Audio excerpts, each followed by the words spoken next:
12واں حصہ مشعل توحید پر آندھیوں کی یلغار۔ ولا تحسبن الذين قتلوا في سبيل الله أمواتا بل أحياء عند ربهم يرزقون فرحين بما آتاهم الله من فضله ويستبشرون بالذين لم يلحقوا بهم من خلفهم ألا خوف عليهم ولا هم يحزنون۔ جو لوگ اللہ کی راہ میں قتل ہوئے ہیں انہیں مردہ نہ سمجھو، وہ تو حقیقت میں زندہ ہیں، اپنے رب کے پاس رزق پا رہے ہیں، جو کچھ اللہ نے اپنے فضل سے انہیں دیا ہے اس پر خوش و خرم ہیں، اور مطمئن ہیں کہ جو اہل ایمان ان کے پیچھے دنیا میں رہ گئے ہیں اور ابھی وہاں نہیں پہنچے ہیں ان کے لیے بھی کسی خوف اور رنج کا موقع نہیں ہے۔ دشمنوں کا تعاقب۔ جنگ احد کا دن مسلمانوں کے لیے بڑا ہی کٹھن تھا۔ لڑائی رکی تو ان کے جسم زخموں سے چور تھے۔ زخموں سے زیادہ انہیں اس کا ملال تھا کہ وہ دشمنوں کی کمر نہیں توڑ سکے۔ اللہ کے دشمنوں کا صفایا کر دینے کا جو عزم لے کر وہ نکلے تھے اس میں پوری طرح کامیاب نہ ہوئے۔ انہیں اس کا بھی ملال تھا کہ ان کے 70 قیمتی افراد شہید ہو گئے، گرچہ وہ سینکڑوں مشرکین کو مار کے شہید ہوئے۔ اس جنگ میں خود پیارے نبی صلی اللہ علیہ وسلم نے نہ جانے کتنے تیر چلائے۔ حد یہ ہے کہ ایک کمان آپ کے ہاتھ میں ٹوٹ کے رہ گئی۔ حضرت سعد بن ابی وقاص رضی اللہ تعالی عنہ نے تو لگ بھگ 1000 تیر چلائے۔ وہ تیر انہیں پیارے نبی خود اٹھا اٹھا کر دے رہے تھے، ساتھ ہی ان کی تیر اندازی کی داد اس طرح دے رہے تھے کہ ہر تیر ان کی طرف بڑھاتے اور فرماتے مارے جاؤ میرے ماں باپ تم پر قربان۔ حضرت طلحہ نے بھی اس روز بے حساب تیر چلائے۔ حد یہ ہے کہ کئی کمانیں ان کے ہاتھ میں ٹوٹ ٹوٹ کر رہ گئی تھیں۔ اس کے علاوہ حضرت ابوبکر، حضرت عمر، حضرت حمزہ، حضرت مصعب بن عمیر، حضرت سعد بن الربیع، حضرت انس بن نضر، حضرت علی، حضرت ابو دجانہ، حضرت عبداللہ بن جبیر، حضرت حنظلہ بن عامر، حضرت ابو سفیان بن حارث اور نہ جانے کتنے جانثاروں نے اس روز اپنی بہادری و سرفروشی کے کیسے کیسے جوہر دکھائے تھے۔ اس طرح یہ بات تو طے ہے کہ اس جنگ میں اگر مسلمانوں کے 70 آدمی شہید ہوئے تو مشرکین کے سینکڑوں آدمی مارے گئے۔ یہ سب کچھ ہوا، لیکن اس کے باوجود آخر میں مشرکین نے ایک ایسی چال چلی جس نے کچھ دیر کے لیے مسلمانوں کے حوصلے پست کر دیے۔ وہ اس چال سے ان کی بے امان تلواروں کی زد سے نکل بھاگنے میں کامیاب ہو گئے۔ انہوں نے پیارے نبی کے شہید ہو جانے کی افواہ پھیلا دی جس نے جانثاروں کے ہاتھ پاؤں شل کر دیے۔ مسلمانوں پر بے دلی چھا گئی اور دشمن پیارے نبی تک پہنچنے اور آپ کو زخمی کر دینے میں کامیاب ہو گئے۔ ان جانثاروں کے لیے یہ بات کتنی جاں غسل اور کتنی روح فرسا تھی کہ ان کے ہوتے ہوئے ان کے محبوب نبی کے دندان مبارک شہید ہو گئے، آپ کے لب زخمی ہو گئے اور آپ کے چہرے مبارک میں خود کی کئی کڑیاں گھس گئیں۔ اللہ اللہ، غموں کی کیسی یلغار تھی ان بیچارے مسلمانوں پر۔ پیارے نبی کے زخمی ہونے کا غم، 70 چنے ہوئے قیمتی ساتھیوں سے محروم ہو جانے کا غم، اپنے جسموں کے بے حساب زخموں کا غم، اور پھر کفر کے علمبرداروں کا صفایا نہ کر سکنے کا غم۔ ان گناگوں غموں نے مسلمانوں کو توڑ کر رکھ دیا۔ ان کے چہرے اداس اور افسردہ سے نظر آنے لگے۔ اس حکیم امت اور معلم انسانیت نے صورتحال کی نزاکت کو فوراً محسوس کیا۔ ان ٹوٹے ہوئے دلوں کی چارہ سازی کرنا ضروری سمجھا۔ آپ نے یہ ضروری سمجھا کہ ان کے ذہنوں سے ناکامی کا احساس دور کر کے انہیں فتح عظیم اور فتح مبین کے احساس سے سرشار کر دیا جائے۔ اس کا علاج آپ نے یہ سوچا کہ مشرکین کے لشکر کا تعاقب کیا جائے۔ اگر وہ ہاتھ آ جاتے ہیں تو رہی صحیح کسر پوری ہو جائے گی، اور اگر بھاگ جاتے ہیں تو یہ چیز خود ثابت کر دے گی کہ کون ہارا ہوا ہے اور جیتا ہوا کون۔ آپ نے غمزدہ ساتھیوں کو للکارا، بھاگے ہوئے دشمن کا پیچھا کرنا ہے اور بس انہی کو کرنا ہے جو احد کی جنگ میں شریک رہے۔ ادھر ابو سفیان کا حال یہ تھا کہ وہ مسلمانوں سے پہلے ہی میدان جنگ سے بھاگ کھڑا ہوا۔ وہ بہت ہی گھبراہٹ اور بدحواسی کے عالم میں وہاں سے چل دیا۔ جب وہ مدینے سے اتنی دور نکل آیا کہ اس کے خیال میں اب مسلمانوں سے کوئی خطرہ نہیں رہا، تب اس نے اطمینان کا سانس لیا اور یہ ارادہ کیا کہ یہاں ٹھہر کر کچھ دم لے لیں، اپنے زخموں کی مرہم پٹی کر لیں، پھر اطمینان سے مکے کا سفر کریں۔ ابھی وہ اپنے خیمے بھی نہیں لگوا سکا تھا کہ اسے اطلاع ملی مسلم فوج اس کے تعاقب میں ہے۔ وہ ایک بپھرے ہوئے طوفان کی طرح اس کا پیچھا کر رہی ہے۔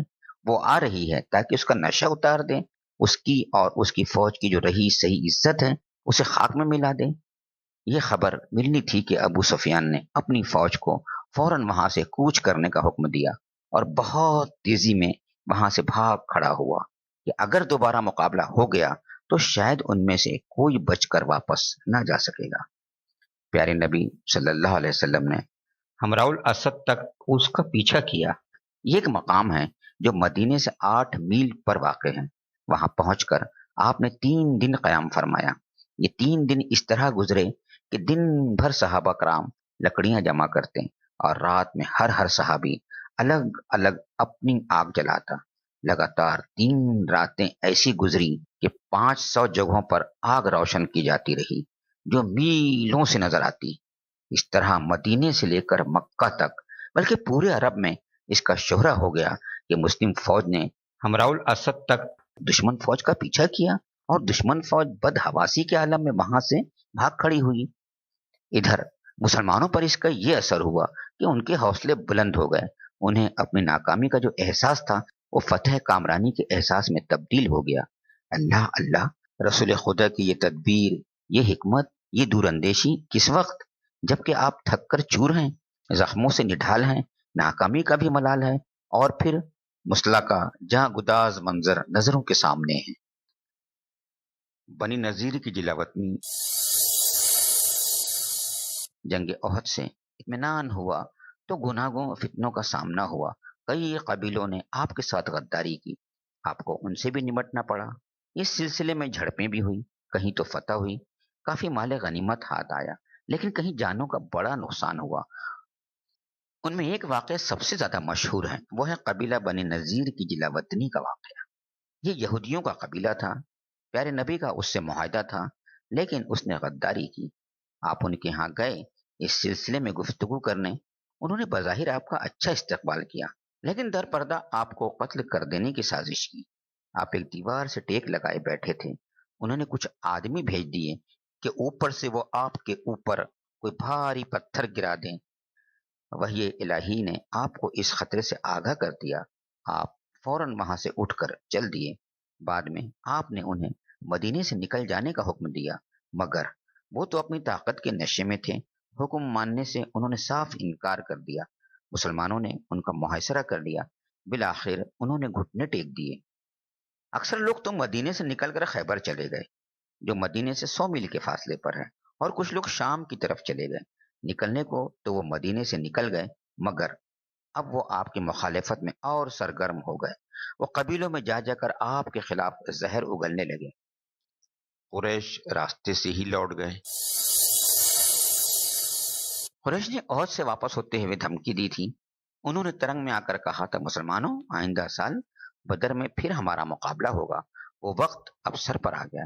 ہمت تو تھی نہیں، اپنے کیے پر بڑا پچھتاوا ہوا۔ یوں ہی بیٹھ رہیں یہ بھی بدنامی کا باعث تھا کہ اس طرح ہر طرف ان کی بزدلی کا چرچا ہو جانے کا ڈر تھا۔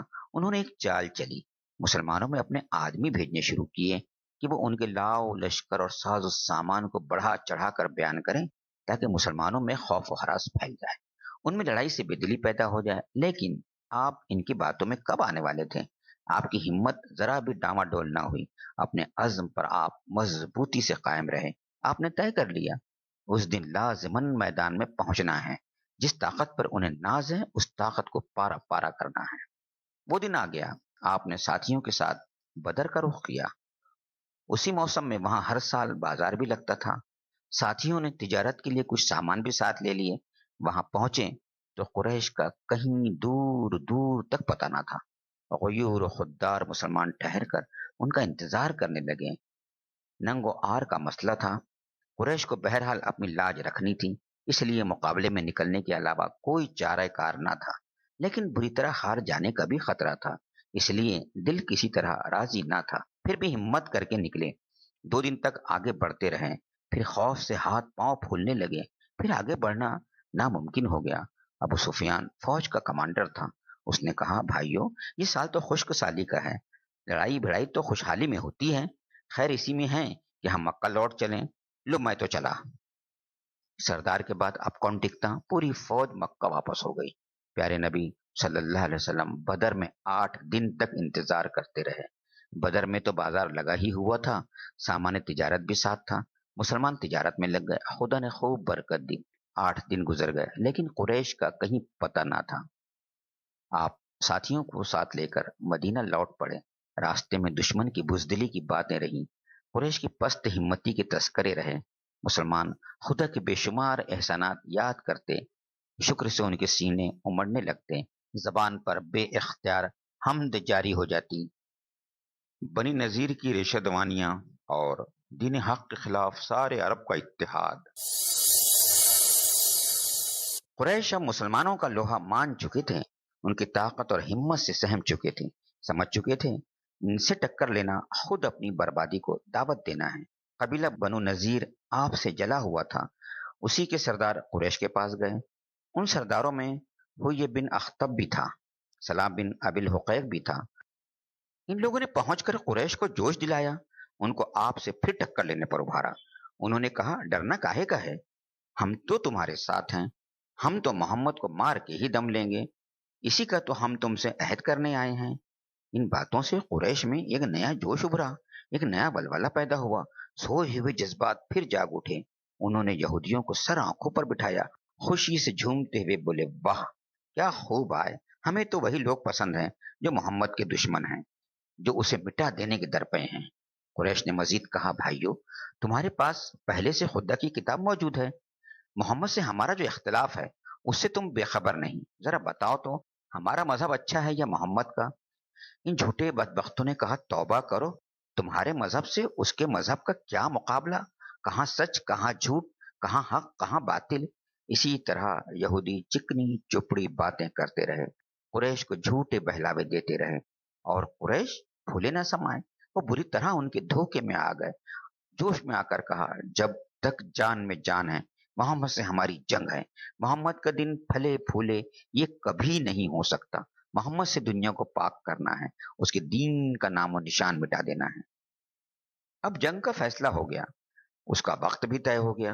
یہودیوں نے قریش میں ہی آگ لگانے پر بس نہ کیا، عرب کے دوسرے قبیلوں میں بھی گئے، وہاں بھی خوب فتنے بوئے، خوب دھواں دھار تقریریں کی، لوگوں کو اس خطرے سے چوکنا کیا۔ قبیلہ غطفان میں گئے، وہاں لوگوں کو سبز باغ دکھائے، لالچ دلاتے ہوئے کہا، خیبر کی آدھی پیداوار تمہیں دیا کریں گے، تم اس جنگ میں ہمارا ساتھ دو۔ اسی طرح اور دوسرے قبیلوں میں گئے، بنی سلیم کے پاس گئے، بنی اسد اور بنی فزارہ کے پاس گئے، بنی اشجع اور بنی مرہ کے پاس گئے، ان سب کو نئے دین سے ہوشیار کیا، اپنے مذہب کے لیے کٹ مرنے کا جوش دلایا، ہر ایک کو خوب سبز باغ دکھایا۔ پیارے نبی کے خلاف اب سارا عرب ایک تھا، کیا مشرک کیا یہودی، سب کو ایک ہی جنون تھا، سارے شیطانی ارادے اور ناپاک حوصلے اب اسلام کا چراغ بجھا دینے پر تل گئے تھے۔ آپ کی طرف ایک بھاری لشکر بڑھا، لشکر کیا تھا؟ آدمیوں کا ایک ٹھانٹے مارتا سمندر تھا، 10,000 خون کے پیاسے تھے جو ہتھیاروں میں ڈوبے ہوئے تھے۔ جانثاروں سے حضور کا مشورہ، اے محمد، اللہ آپ کے ساتھ ہے، وہ آپ کی مدد بھی کر سکتا ہے، دشمنوں کو خور بھی کر سکتا ہے۔ آپ کو برابر اطلاعات ملتی رہی، سارا عرب آپ پر بپھرا ہوا ہے، ہر طرف سے آپ پر سیلاب کی طرح امڈ آ رہا ہے کہ مدینے کو تہس نہس کر دے، دنیا سے مسلمانوں کا نام و نشان مٹا دے۔ اف، خدا کی پناہ، جس لشکر کے پیچھے عرب کی پوری طاقت ہو، پیارے نبی اس کا مقابلہ کیسے کر سکیں گے؟ اس کی غارت گری سے محفوظ رہنے کی کیا ترکیب کریں گے؟ اس کی بربادیوں کا سیلاب کیسے روکیں گے؟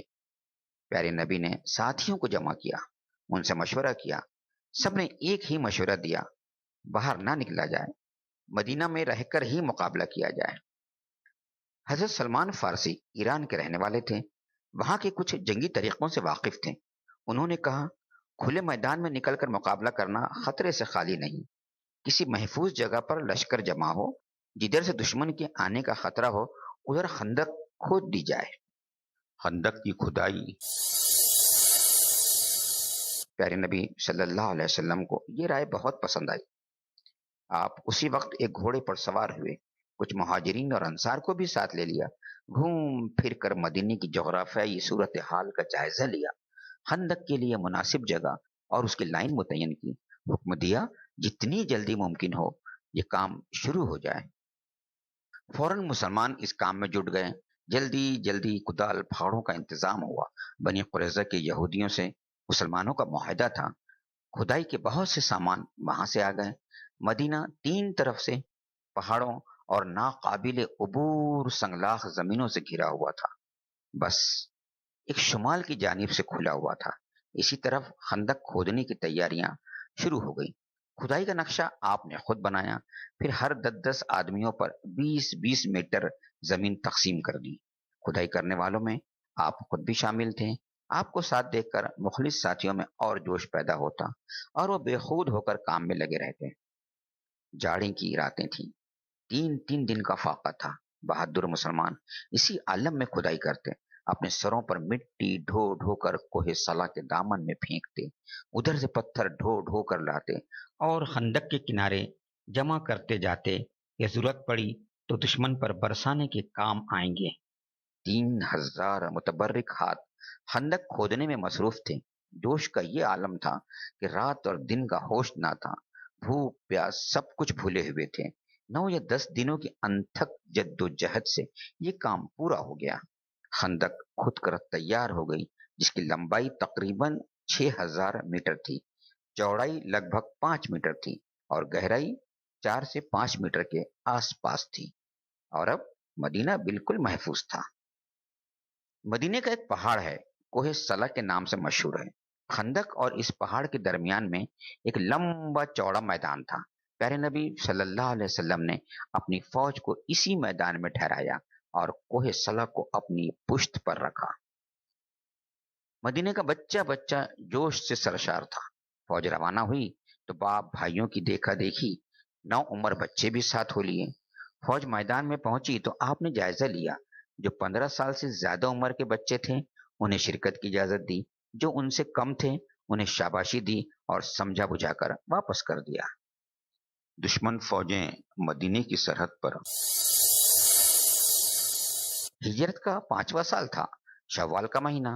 دشمن فوج کے ہراول دستے اب مدینے کے قریب دکھائی دینے لگے۔ ابو سفیان کو امید تھی محمد احد پر ملیں گے۔ آپ وہاں نہ ملے تو اس نے فوج کو مدینے کی طرف بڑھایا۔ مدینے کے قریب پہنچ کر اس نے پڑاؤ ڈال دیا۔ غطفان اور کچھ دوسرے قبیلے احد کے پاس ٹھہرے۔ دشمن فوج کی ٹولیاں مدینے کی طرف چلی کہ مسلمانوں کا کچھ حال معلوم ہو۔ وہاں پہنچے تو ایک نئی چیز دیکھی، ایسی چیز جو ان کے وہم و گمان میں بھی نہ تھی۔ ان کی عقلیں حیران تھیں کہ یہ کیا، یہ تو خندق ہے، مدینے کی حفاظت کے لیے خندق کھودی ہے، تو کیا ہمارا لشکر اس پار نہ جا سکے گا؟ جس کے لیے اتنا جتن کیا گیا، جس کے لیے اتنے پاپڑ بیلے گئے، کیا وہ کام نہ ہو سکے گا؟ کیا یہ سارا کھیل بگڑ جائے گا؟ کیا محمد زندہ بچ جائے گا؟ ٹولیاں لوٹ لوٹ کر فوج میں آئیں، لوگوں کو یہ نامبارک خبر سنائی۔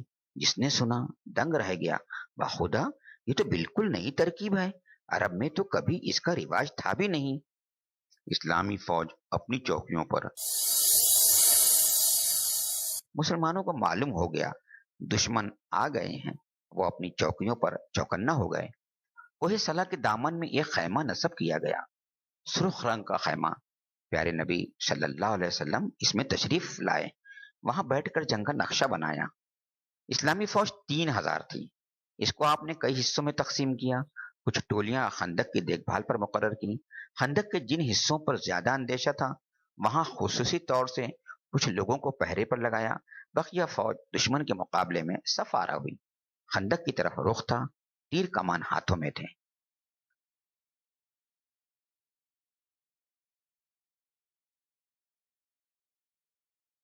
خندق پار کرنے کی ناکام کوشش اور دشمن فوج میں بے دلی۔ اب دونوں فوجیں آمنے سامنے تھی۔ قریش نے بہت کوشش کی خندق پار کر لیں، لیکن ناکام رہے۔ جانباز مسلمانوں نے اس طرح تیر برسائے کہ ان سے کچھ نہ بن پڑا۔ تاب نہ لا کر وہ پیچھے ہٹ گئے۔ اب انہوں نے خندق کے اسی پار سے تیروں کی بوچھار شروع کر دی۔ پھر شام ہو گئی، وہ اپنے ٹھکانوں پر چلے گئے۔ صبح ہوئی تو قریش نے پھر خندق پار کرنے کی کوشش کی، لیکن اس دن بھی ناکام رہے۔ اب وہ غصے سے بوکھلا گئے، دل ملاتے اور ہونٹ چباتے واپس گئے۔ انہیں اب یقین ہو گیا کہ اب ہمارا سارا کیا دھرا برباد گیا۔ آندھی طوفان کا بھی زور تھا، سردی بھی بلا کی تھی، جسم کٹے جا رہے تھے، رگوں میں خون جمع جا رہا تھا، اس لیے وہ اور غصے سے بدحواس تھے۔ مسلسل ناکامی اور پھر موسم کی سختی، فوج میں بے دلی پھیل گئی۔ جسے دیکھو یہی کہہ رہا تھا، محمد پر اب قابو کیسے پایا جا سکتا ہے؟ بنی قریظہ کی غداری۔ حوی بن اخطب نے یہ حال دیکھا تو بہت ڈرا۔ اس نے فوج اکٹھا کرنے کے لیے انتھک کوشش کی تھی، نہ جانے کن کن مصیبتوں سے سارا انتظام کیا تھا۔ وہ گھبرا اٹھا، سوچنے لگا اگر فوج میں یوں ہی بے دلی پھیلی رہی، سپاہیوں کے حوصلے پست ہوتے گئے تو کیا ہوگا؟ تب تو ساری کوشش مٹی میں مل جائے گی۔ اس کے لیے تو فوراً کچھ کرنا چاہیے۔ وہ دوڑا ہوا ابو سفیان کے پاس آیا، اس سے کہا میری قوم بنی قریظہ بھی تمہارے ساتھ ہے اور ان کی طاقت کا حال تمہیں معلوم ہے۔ ابو سفیان بولا تو دیر نہ کرو، جلدی جاؤ، ان سے کہو محمد سے معاہدہ توڑ دیں۔ حویب تیزی سے بنی قریظہ کی طرف لپکا کہ کسی طرح ان کو پھسلائے، ان کو غداری پر آمادہ کر لے، انہیں توڑ کر اپنے میں ملا لے۔ بنی قریظہ کے سردار کو محسوس ہو گیا اسی نے پیارے نبی صلی اللہ علیہ وسلم سے معاہدہ کیا تھا۔ فوراً اس نے قلعے کا دروازہ بند کر لیا، ہوئی سے ملنا گوارا نہ کیا۔ وہ تاڑ گیا تھا ہوئی کیوں آ رہا ہے۔ ہوئی پہنچا تو اس نے آواز دی، قسم دے دے کر دروازہ کھولنے کے لیے کہا۔ جوش دلانے کے لیے اس نے یہ بھی کہا مجھے معلوم ہے تم نے کیوں دروازہ بند کیا ہے، تمہیں ڈر ہے کہیں میں بھی نہ تمہارے پیالے میں شریک ہو جاؤں۔ آپ بن اسد کو غیرت آ گئی، اس نے دروازہ کھول دیا۔ ہوئی نے کہا باہر کا دیکھو تو میں تو تمہارے لیے کتنی بڑی عزت اور شہرت لے کر آیا ہوں، فوجوں کا ایک سمندر لایا ہوں، ٹھانٹے مارتا سمندر، سارا عرب امڑ آیا ہے، قریش اور غطفان کے بھی سب سردار آئے ہیں، سب ایک محمد کے خون کے پیاسے ہیں، سب نے عہد کیا ہے اس کا کام تمام کیے بغیر یہاں سے ٹلیں گے نہیں۔ بنی قریظہ کے سردار کعب نے بڑی بے تنائی سے جواب دیا باخدا تم میری ناک کٹانی چاہتے ہو؟ میں تو محمد سے معاہدہ کر چکا ہوں، اب معاہدے کی خلاف ورزی مجھ سے نہ ہوگی۔ محمد نے ہمیشہ میرے ساتھ وفاداری کی ہے۔ ہوئی مایوس نہ ہوا، وہ بار بار کعب کی غیرت کو بھڑکاتا رہا۔ اس نے کہا آج پوری قوم کی لاج رکھنا تمہارے ہی ہاتھ میں ہے، اس کی عزت بھی تمہارے ہاتھ میں ہے، اس کی ذلت بھی تمہارے ہی ہاتھ میں ہے، اب تم ہی سوچ لو۔ یہ موقع ہاتھ سے دینے کا نہیں، بے جھجک تم محمد کا معاہدہ توڑ دو اور فوجوں کو راستہ دے دو، وہ سیلاب کی طرح بڑھیں گی اور منٹوں میں محمد اور اس کی فوج کو کھلیان کر دے گی۔ پھر پورے عرب پر ہمارا اثر ہوگا، اپنے مذہب کے لیے بھی راستہ صاف ہو جائے گا، مدینے کی ساری دولت اور جائیداد پر بھی قبضہ ہو جائے گا۔ اس بار کا وار بیکار نہ گیا، اس بار ہوئی کا جادو چل گیا۔ کعب اپنی انسانیت کو ذبح کرنے پر راضی ہو گیا، لیکن ابھی وہ ہچکچا رہا تھا، غداری کا برا انجام اسے ستا رہا تھا۔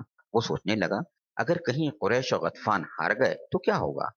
وہ لوگ تو اپنا اپنا راستہ پکڑیں گے، میں تنہا رہ جاؤں گا، پھر تو میری بری گت بنے گی، بنو نذیر اور بنو قینوقا کی طرح میں بھی ذلیل ہو جاؤں گا۔ لیکن جلد ہی یہ اندیشہ بھی دور ہو گیا۔ ہوئی نے کہا خدا نہ خواستہ اگر ہم ہار گئے اور قریش میدان چھوڑ کر بھاگ نکلے تو میں خیبر چھوڑ دوں گا، یہیں آ کر تمہارے ساتھ رہوں گا، جو کچھ سامنے آئے گا تمہارے ساتھ میں بھی جھیلوں گا۔ کعب کو اب اطمینان ہو گیا، وہ غداری کرنے کے لیے تیار ہو گیا۔ ہوئی کامیابی سے مسرور فوج میں پہنچا، وہاں لوگوں کو یہ خوشخبری سنائی۔ اسے اب یقین تھا کہ فتح اپنے ہاتھ میں ہے، اب فتح میں بس اتنی ہی دیر ہے کہ بنی قریظہ تیار ہو جائیں۔ بنی قریظہ کی غداری کی خبر آنن فانن پھیل گئی۔ یہ خبر مسلمانوں پر بجلی بن کر گری۔ مسلمانوں کے لیے یہ ایک نئے خطرے کی گھنٹی تھی، اب ان کا لشکر بھی خطرے میں تھا۔ شہر بھی خطرے میں تھا، رسد رسانی کے لیے اب کوئی راستہ نہ تھا۔ دشمن کا اندیشہ بھی بڑھ گیا تھا کیونکہ حملے کے لیے ایک نیا راستہ کھل گیا تھا۔ اس راستے سے دشمن کے لیے شہر میں گھسنا آسان ہو گیا تھا۔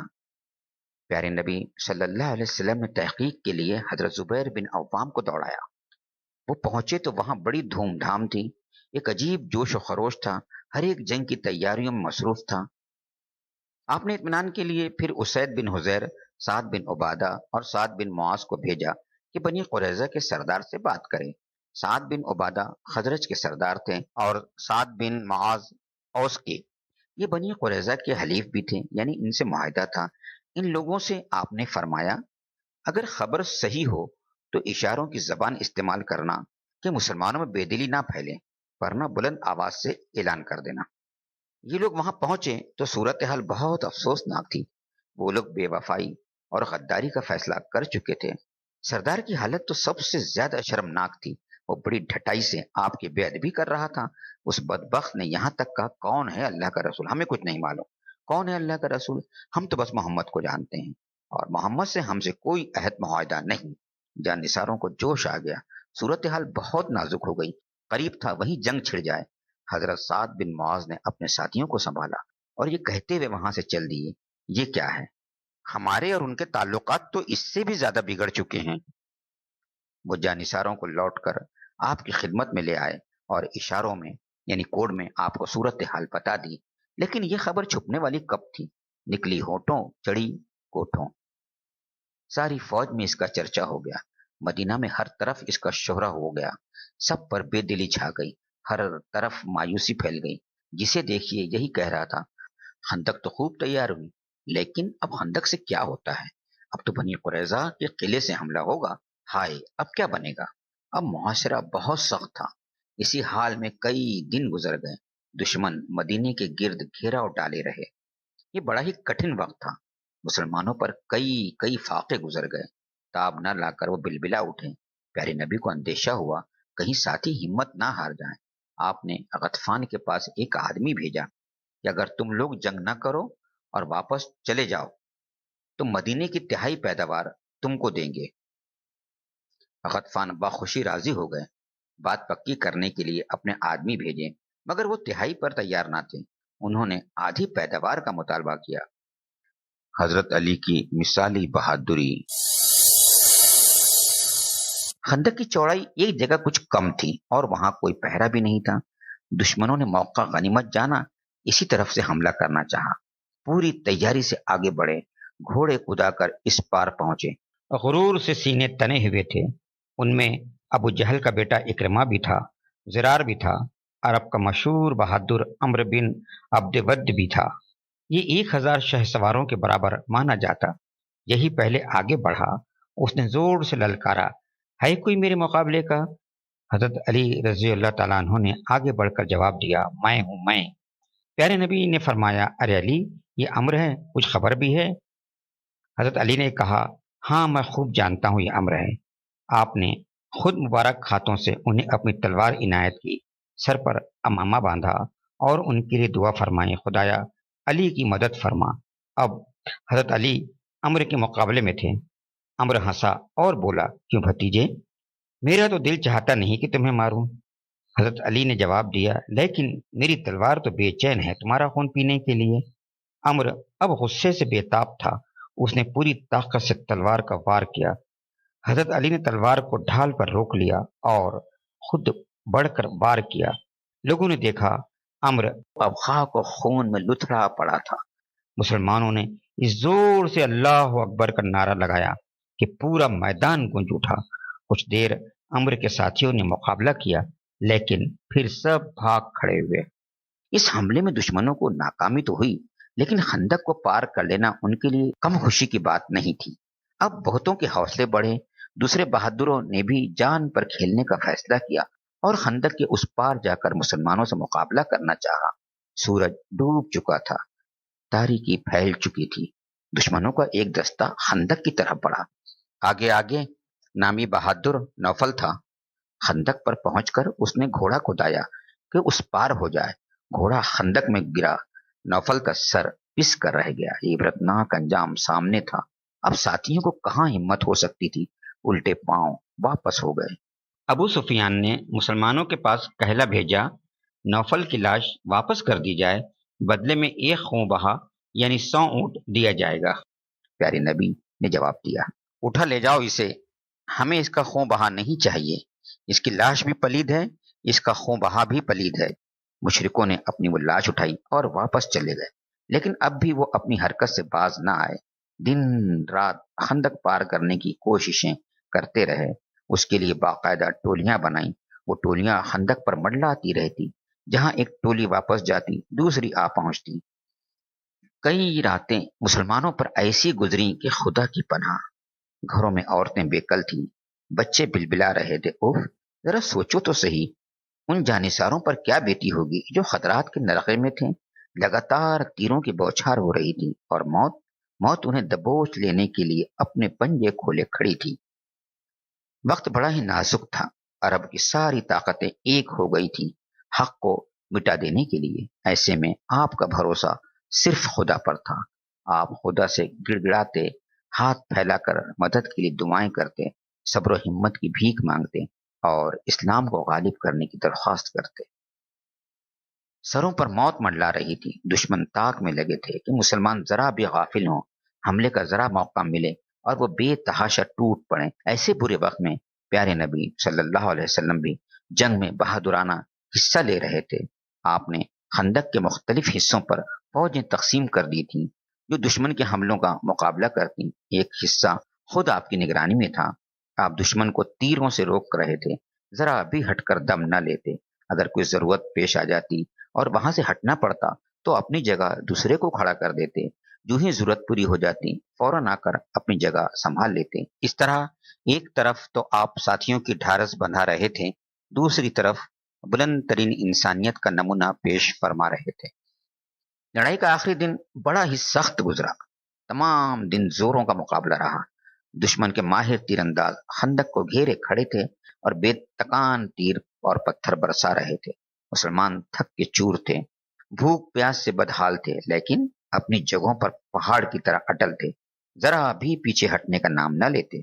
حضرت سعد کی شہادت۔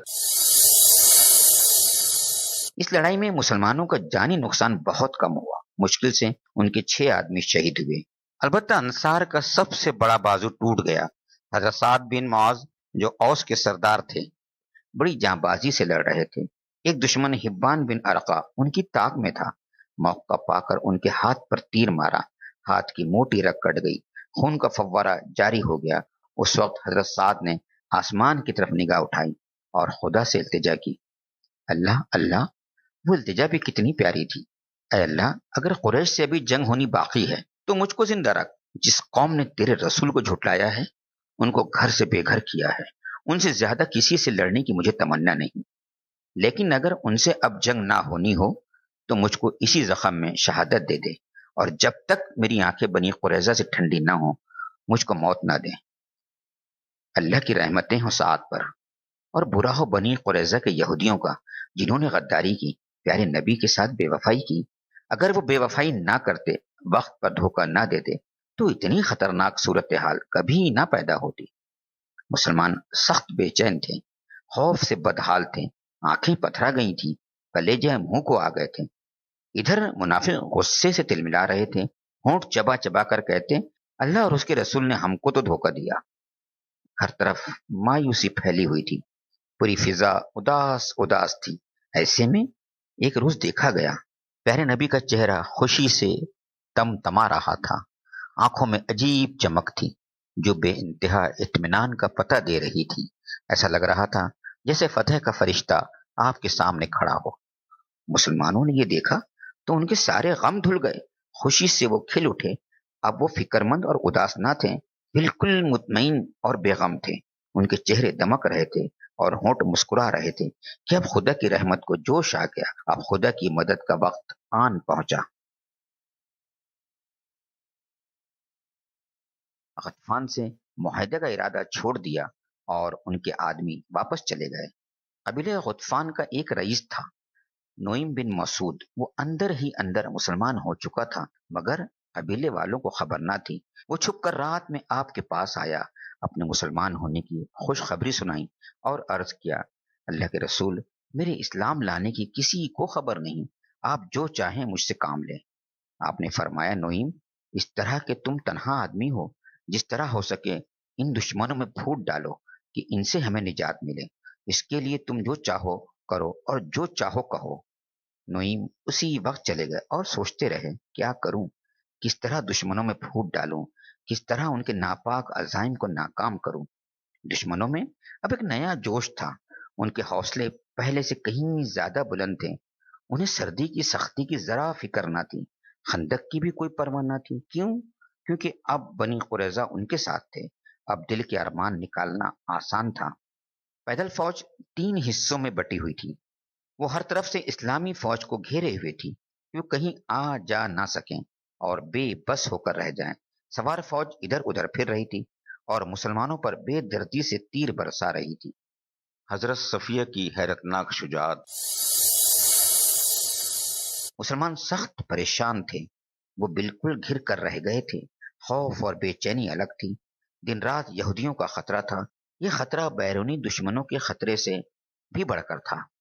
عورتیں اور بچے شہر کے ایک قلعے میں تھے، بنی قریظہ سے خطرہ تھا کہیں وہ رات میں ان پر حملہ نہ کر دیں۔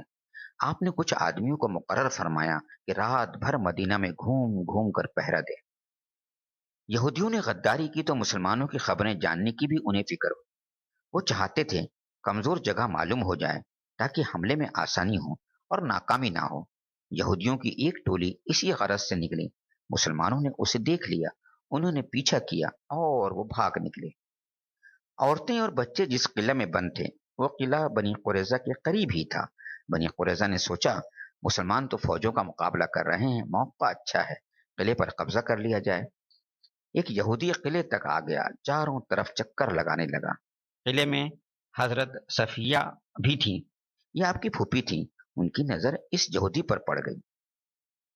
عورتوں کی حفاظت کے لیے حضرت حسان مقرر تھے، وہی حضرت حسان جو بہت اچھے شاعر تھے، پیارے نبی کی طرف سے دشمنوں کا جواب دیا کرتے تھے۔ اس یہودی کو دیکھ کر حضرت صفیہ گھبرائیں، حضرت حسان سے کہنے لگی، دیکھیے یہ یہودی یہاں گھوم رہا ہے، جلدی سے جائیے اسے قتل کر دیجیے، ورنہ یہ جا کر دشمنوں کو ہمارے بارے میں اطلاع دے دے گا۔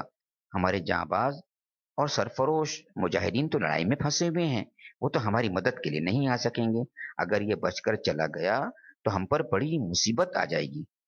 حسان ذرا ہمت کے کچے تھے، بولے، عبد المطلب کی بیٹی، اللہ تمہیں معاف کرے، تم تو جانتی ہو میں اس کام کا آدمی نہیں، اور کوئی شکل تھی نہیں۔ حضرت صفیہ نے خود ہی خیمے کا ایک بانس اکھاڑا اور چپ کے باہر آ گئی، جا کر یہودی کے سر پر اس زور سے مارا کہ اس کا سر پھٹ گیا اور وہ وہیں ڈھیر ہو گیا۔ لوٹ کر وہ قلعے میں آئی، حسان سے کہا، وہ مرد ہے، میں نے اسے ہاتھ لگانا اچھا نہیں سمجھا، جائیے اس کے جسم سے ہتھیار اتار لائیے۔ حسان نے قدر بے اعتنائی سے جواب دیا، عبد المطلب کی بیٹی جانے بھی دو، مجھے اس کے ہتھیاروں کی کیا ضرورت ہے۔ حضرت صفیہ نے دوبارہ کہا، اچھا جائیے اس کا سر کاٹ کر میدان میں پھینک دیجیے تاکہ یہودی مروب ہو جائیں۔ حضرت حسان اس کے لیے بھی تیار نہ ہوئے، مجبوراً یہ کام بھی حضرت صفیہ کو خود ہی کرنا پڑا۔ حضرت صفیہ کا سوچنا صحیح نکلا، اس لاش کو دیکھ کر یہودی سمجھے معلوم ہوتا ہے قلعہ میں کچھ فوج بھی ہے، پھر انہیں حملے کی ہمت نہ ہوئی۔ جوں جوں دن گزر رہے تھے، حالات سخت ہوتے جا رہے تھے، فاقے پر فاقے ہو رہے تھے، راتوں کو سونا حرام تھا، ہر آن جان کا اندیشہ تھا۔ اسلامی فوج میں منافق بھی موجود تھے، ایسے میں وہ بھلا کہاں چھپ سکتے تھے؟ آ کر پیارے نبی سے اجازت مانگتے کہ ہمارے گھر محفوظ نہیں، بال بچے خطرے میں ہیں، ہمیں شہر جانے دیجیے۔ خود تو وہ لوٹنا چاہتے ہی تھے، مخلص ساتھیوں کو بھی بہکاتے، ان کو جان کا خوف دلاتے، پیارے نبی سے بدگمان کرتے، کہتے محمد نے بھی ہمیں خوب بہکایا، خوب ہرے ہرے باغ دکھائے، کہتے تھے قیصر و کسرا کے خزانے ملیں گے۔ آج یہ حال ہے کہ ضرورت کے لیے بھی باہر نکلنا اپنی موت کو دعوت دینا ہے۔ بنی قریظہ کی غداری کو کئی دن گزر گئے، دشمن فوجیں بے تاب تھیں، ان کے تیار ہونے کا شدت سے انتظار کر رہی تھی کہ قلعے میں سے حملے کا راستہ دیں اور یہ دل کے ارمان پورے کریں۔ لیکن اس وقت تک کیا کرتے ہیں؟ خندق کو پار کرنا تو ان کے بس سے باہر تھا، باہر سے ہی وہ تیر پتھر برساتی رہیں۔ دشمنوں میں پھوٹ۔ نعیم بن مسعود پیارے نبی کے پاس سے لوٹے تو برابر سوچتے رہے کیا کریں، کس طرح دشمنوں میں پھوٹ ڈالیں، کس طرح ان کا دباؤ کم کریں، کس طرح ان کی ناپاک تمناؤں کا خون کرے۔ وہ سوچتے رہے، آخر میں ایک ترکیب سمجھ میں آ گئی۔ نعیم فوراً اٹھے، بنی قریظہ کی طرف تیزی سے چل دیے۔ بنی قریظہ میں ان کی پہلے سے ماندان تھی، وہاں کے یہودی ان کی بڑی عزت کرتے، ان کی باتیں بڑے شوق سے سنتے، ان کی صحبت کو اپنے لیے نعمت سمجھتے۔ نعیم وہاں پہنچے تو لوگ بہت اتفاق سے ملے، ان کو عزت سے بٹھایا۔ سارے یہودی سردار نعیم کے پاس اکٹھا تھے، ان کی باتوں کا لطف لے رہے تھے۔ نعیم کچھ دیر ادھر ادھر کی باتیں کرتے رہے، پھر اپنی بات پر آئے۔ بولے، میرے دوستو، تمہیں معلوم ہے مجھے اس قبیلے سے کتنا لگاؤ ہے، خاص کر تم لوگوں سے کتنی محبت ہے۔ سب کی آواز ایک ساتھ گونج اٹھی، ہاں ہاں، یہ بھی کوئی کہنے کی بات ہے۔ نعیم نے کہا، تم لوگوں نے محمد سے تو معاہدہ توڑ دیا اور قریش و غطفان کے ساتھ ہو گئے، لیکن کچھ انجام بھی سوچا؟ اگر تم لوگوں کی جیت ہو گئی تو اس سے اچھی بات کیا ہوگی، لیکن اگر ہار گئے تو اس وقت کیا بنے گا؟ وہ لوگ تو اپنا اپنا راستہ لیں گے اور میدان میں تم بالکل تنہا رہ جاؤ گے، پھر محمد کو اکیلے تم سے ہی نپٹنا رہے گا۔ اس وقت تو تم بہت برے پھنسو گے، بنی قینوقا اور بنی نذیر سے بھی بری گت بنے گی تمہاری۔ لوگوں نے بے تابی سے سوال کیا، تو پھر کیا کیا جائے بھائی نعیم؟ بھائیو، میرا تو خیال ہے پہلے ان کے کچھ آدمی رہن رکھ لو، اس کے بعد ان کا ساتھ دو، آدمی بھی اونچے گھرانے کے ہوں، اس طرح تمہیں اطمینان رہے گا اور وہ لوگ بھی جب تک محمد کو مار نہ لیں گے واپس ہونے کا نام نہ لیں گے۔ نعیم نے نہایت اعتماد کے ساتھ انہیں سجھاوا دیا۔ سب نے یک زبان ہو کر نعیم کی سوجھ بوجھ کی داد دی اور بولے، واہ بھائی نعیم، تمہاری رائے تو بہت عمدہ ہے، ہم ایسا ہی کریں گے۔ نعیم نے چلتے وقت تاکید کی، اچھا اب میں چل رہا ہوں، لیکن دیکھو یہ باتیں کسی اور سے کہنے کی نہیں۔ سب نے نعیم کی یقین دہانی کی، نہیں نہیں، تم اطمینان رکھو، ہم کسی اور سے کیوں کہنے لگے۔ نعیم وہاں سے چلے گئے تو لوگ دیر تک نعیم کی تعریف کرتے رہے۔ نعیم نے کتنے پتے کی بات بتائی ہے، بیچارے ہمارا کتنا خیال رکھتے ہیں۔ بنی قریظہ سے رخصت ہو کر نعیم ابو سفیان کے یہاں پہنچے، وہاں قریش کے دوسرے بہت سے سردار بھی موجود تھے۔ نعیم نے کہا، بھائیو، تم سے مجھے کتنی محبت ہے یہ بتانے کی بات نہیں، مجھے ایک بات معلوم ہوئی ہے، اس سے تم کو آگاہ کر دینا میں ضروری سمجھتا ہوں تاکہ تم لوگ چوکنے ہو جاؤ۔ سارے لوگ ایک ساتھ بول پڑے، بھائی نعیم، وہ کیا بات ہے؟ ہر ایک کے ماتھے پر تشویش کی شکنیں نمایاں تھی۔ پیارے بھائیو، مجھے معاف کرنا، میں بہت بری خبر لایا ہوں تمہارے لیے۔ مجھ کو پتا چلا ہے بنی قریظہ محمد سے معاہدہ توڑ کر پچھتا رہے ہیں، اب وہ ہر صورت سے اسے منانے کے چکر میں ہیں۔ ہمیں یہ بھی اطلاع ملی ہے کہ وہ قبیلہ بنی نذیر کو دوبارہ مدینہ سے بلانا چاہتے ہیں، اس کے لیے انہوں نے محمد سے یہ سودا کیا ہے کہ اس موقع پر وہ قریش و غطفان کے 70 چنے ہوئے جانباز سپاہی ان کے حوالے کریں گے کہ وہ ان سب کے سر قلم کر دیں۔ ان کے درمیان یہ بھی طے پایا ہے کہ وہ آپس میں ایک متحدہ محاذ بنا کر قریش کا مقابلہ کریں گے۔ تو دیکھو بھائیو، ہوشیار رہنا، اگر وہ کسی بہانے سے آدمی مانگیں تو بھول کر ایسی غلطی نہ کرنا۔ یہ کہہ کر نعیم چل دیے۔ قریشی سرداروں نے ان کا بہت بہت شکریہ ادا کیا۔ وہاں سے نعیم غطفان کے پاس پہنچے، یہاں بھی وہی باتیں کی جو قریش سے کر کے آئے تھے۔ نعیم کی ان باتوں سے قریش و غطفان کے لوگ سخت الجھن میں پڑ گئے۔ اسی وقت ان کے سارے سردار اکٹھا ہوئے اور سوچنے لگے بنی قریظہ کے بارے میں کیا کیا جائے۔ لوگوں نے مختلف رائے رکھی، آخر میں طے ہوا کہ دونوں قبیلوں کے کچھ سردار جائیں، ان سے کہیں، بھائیو، ہمیں یہاں آئے ہوئے بہت دن ہو گئے، اس سے زیادہ یہاں ٹھہرنا ہمارے لیے ممکن نہیں، اب فیصلہ ہو جانا چاہیے، جتنی جلد ہو سکے تم لوگ بھی آ کر مل جاؤ، سب مل کر ایک ساتھ مسلمانوں پر زبردست حملہ کر دیں۔ قریش و غطفان کا وفد بنی قریظہ کے پاس پہنچا، ان سے یہ باتیں کہیں۔ بنی قریظہ نے کہا، کل تو سنیچر ہے، سنیچر کے دن ہم لڑائی بھڑائی نہیں کر سکتے، کوئی دوسرا دن رکھ لو۔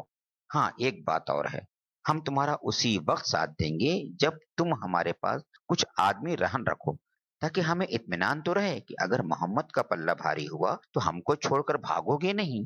قریش و غطفان کو اب نعیم کی باتوں میں ذرا بھی شبہ نہ رہا، انہیں یقین ہو گیا بنی قریظہ کی نیت سچ مچ خراب ہے۔ ادھر ان لوگوں نے اپنے آدمی رہن رکھنے سے انکار کیا تو بنی قریظہ کو بھی نعیم کی باتوں میں کوئی شک نہ رہا۔ اس طرح دونوں میں پھوٹ پڑ گئی اور اتنی بڑی طاقت سے بیرونی دشمن محروم۔ بارش اور آندھی کا عذاب۔ جوں جوں دن گزر رہے تھے دشمن ہمت ہارتے جا رہے تھے۔ 10,000 فوجیوں کو کھانا پہنچانا آسان کام نہ تھا، پھر ان میں پھوٹ بھی پڑتی جا رہی تھی، تیزی سے ان کا میل ملاپ ختم ہو رہا تھا۔ سردی کا موسم بھی تھا، کھلے میدان میں ان کے جسم کٹے جا رہے تھے۔ خدا کا کرنا انہی دنوں ایک رات تیز آندھی اٹھی، زوروں کی بارش شروع ہوئی، کچھ ہی دیر میں موسم بدل گیا۔ بادل کی گرج، بجلی کی کڑک، زن زن ہواؤں کے تیز جھونکے، دشمنوں کے کلیجے پھٹے جا رہے تھے۔ وہ بے تحاشا اپنے خیموں کی طرف بھاگے، لیکن ہواؤں کو ذرا بھی رحم نہ آیا، وہ تیز ہوتی گئیں، ان کی خوفناکی بڑھتی ہی گئی، ان کی زن زن کی آواز سے دل بیٹھے جا رہے تھے۔ خیموں کی رسیاں اکھڑ اکھڑ گئیں، سارے سامان بکھر گئے، کھانے کی دیگیں چولہوں پر الٹ پلٹ ہو گئیں۔ پھر ہمائیں بھی تنہا نہ تھیں، ساتھ میں ریت اور کنکریوں کا عذاب بھی تھا۔ دشمنوں کی آنکھیں پٹ گئیں، کوئی کسی کو دیکھتا نہ تھا، ان کے دل کپ کپا اٹھے اور وہ بدحواس ہو کر چیخنے لگے، ہائے تباہی، ہائے بربادی۔ ایسے میں ابو سفیان کی آواز کانوں سے ٹکرائی، قریشی بھائیوں باخدا اب یہ ٹھہرنے کی جگہ نہیں، دیکھو سارے اونٹ گھوڑے تباہ ہو گئے، بنی قریظہ نے بھی دھوکہ دے دیا، موسم کا یہ حال ہے، چلو اب یہاں سے بھاگ چلو۔ اچھا میں تو چلا۔ ابو سفیان جلدی سے اپنی اونٹنی پر بیٹھا اور چل دیا۔ سردار کے بعد کون ٹک سکتا تھا؟ قریش کے سارے لوگ روانہ ہو گئے، یہ دیکھ کر غطفان بھی مجبوراً واپس گئے۔ اس طرح مدینے کا افق 20-22 دن غبار آلود رہ کر صاف ہو گیا۔ سنیچر کا دن آ گیا، ہو سکتا تھا یہی دن دشمنوں کے زبردست حملے کا دن ہوتا۔ دیکھا گیا تو وہ جگہ بالکل ویران و سنسان پڑی تھی، ہواؤں نے ان کا ذرا بھی نشان نہ چھوڑا تھا۔ وَرَدَّ اللَّهُ الَّذِينَ كَفَرُوا بِغَيْظِهِمْ لَمْ يَنَالُوا خَيْرًا وَكَفَى اللَّهُ الْمُؤْمِنِينَ الْقِتَالَ وَكَانَ اللَّهُ قَوِيًّا عَزِيزًا۔ اللہ نے کفار کا منہ پھیر دیا، وہ کوئی فائدہ حاصل کیے بغیر اپنے دل کی جلن لیے یوں ہی پلٹ گئے، اور مومنین کی طرف سے اللہ ہی لڑنے کے لیے کافی ہو گیا۔ اللہ بڑی قوت والا اور زبردست ہے۔ پیارے نبی صلی اللہ علیہ وسلم اب مدینہ شہر واپس ہوئے۔ آپ نے ساتھیوں سے فرمایا، اب قریش تم سے کبھی لڑنے نہ آئیں گے، اب تم ان سے لڑنے جاؤ گے۔ بنی قریظہ کا عبرتناک انجام۔ مدینہ آ کر آپ نے حضرت عائشہ کے گھر میں غسل فرمایا، خوشبو استعمال کی، پھر لوگوں کے ساتھ ظہر کی نماز ادا فرمائی۔ ابھی نماز سے فارغ ہی ہوئے تھے کہ جبرائیل علیہ السلام آ گئے۔ انہوں نے فرمایا، میں دیکھ رہا ہوں آپ نے اپنی زرہ اتار دی، حالانکہ فرشتوں نے ابھی تک اپنی زرہیں نہیں اتاری ہیں۔ ہم مشرکین کو ہمراہ الاسد تک کھدیڑ کر چلے آ رہے ہیں، اور اب باری ہے بنی قریظہ کی، آج ہی چل کر ان کی بھی خبر لینی ہے۔ آپ نے اسی وقت بلال کو بھیجا کہ وہ ایک ایک دروازے پر یہ اعلان کر دیں کہ آج عصر کی نماز بنی قریظہ کے علاوہ کہیں اور نہیں پڑھنی ہے۔ مسلمان تھک کر چور تھے، لیکن تکان کی انہوں نے کوئی پرواہ نہ کی، حکم پاتے ہی بنی قریظہ کی طرف چل پڑے۔ وہ خوشی سے بے تاب تھے، ان کے دل بلیوں اچھل رہے تھے۔ کیوں؟ کیونکہ وہ بنی قریظہ سے بدلہ لینے جا رہے تھے، ان غداروں سے بدلہ لینے جا رہے تھے جنہوں نے دشمنوں کا ساتھ دیا تھا، جنہوں نے مسلمانوں کو صفحہ ہستی سے مٹا دینے کا منصوبہ تیار کیا تھا۔ مسلمان وہاں پہنچے تو ان کے قلعے بند ہو گئے، ایک ماہ تک ان پر گھیرا ڈالے رہے، آخر وہ تنگ آ گئے، ان کی جان پر بن آئی۔ آپس میں انہوں نے مشورہ کیا۔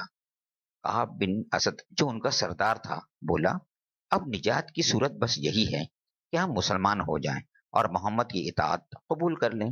اس طرح جان و مال کا کوئی خطرہ نہ رہے گا اور ہم امن سے رہیں گے۔ لوگوں نے اس کی پرزور مخالفت کی۔ تورات ہم کبھی نہیں چھوڑ سکتے، ہر چیز ممکن ہے لیکن یہ ممکن نہیں۔ آپ نے کہا تو ہم پہلے اپنے بیوی بچوں کو مار ڈالیں، پھر تلوار لے کر باہر نکلیں اور مسلمانوں سے جنگ کریں۔ اگر ہم سب مارے گئے تو کوئی غم نہیں، اور اگر جیت گئے تو دوسری بیویاں کر لیں گے، کچھ دنوں میں پھر لڑکے بچے ہو جائیں گے۔ یہودی اس پر بھی تیار نہ ہوئے، کسی کو یہ بات پسند نہ آئی۔ سب نے کہا ان بیچاروں کو قتل کر دیں، پھر جینے کا مزہ کیا؟ مختلف رائیں سامنے آئیں۔ آخر میں طے ہوا محمد سے کہا جائے وہ ہم کو شام کی طرف چلے جانے کی اجازت دے دے۔ بنی قینقاع اور بنی نذیر کے ساتھ تو ایسا ہی ہوا تھا۔